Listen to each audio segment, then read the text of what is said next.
কয়েকবার বলা হলো, এখনও তোমরা বাইরে আছো। বিনীতভাবে অনুরোধ করছি তোমরা তোমাদের নির্ধারিত স্থানে এসে বসো।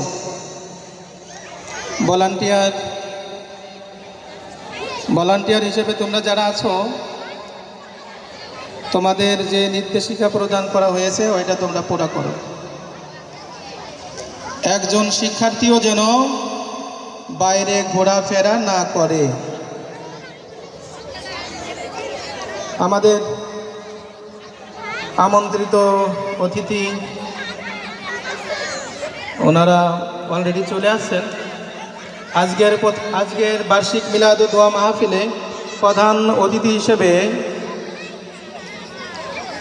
যিনি আসনকে অলঙ্কৃত করবেন, ডক্টর মোহাম্মদ আসাদ শরীফ, প্রধান টিএএফডি ও প্রধান বৈজ্ঞানিক কর্মকর্তা আইএনএসটি, সভাপতি governing body atomic energy research establishment school and college.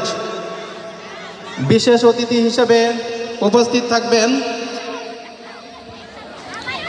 Doctor Mohammad Sujauddin, প্রধান বৈজ্ঞানিক কর্মকর্তা আইএনএসটি এইআরই ও সদস্য governing body atomic energy research establishment school and college. আজকের মিলাদ মাহফিল ও দোয়া অনুষ্ঠানের সভাপতি হিসেবে জনাব গাজী ওসিউল ইসলাম মুকুল স্যার, প্রভাষক বাংলা ও কোঅর্ডিনেটর মাধ্যমিক শাখা, উনিও উপস্থিত থাকবেন। এরই সাথে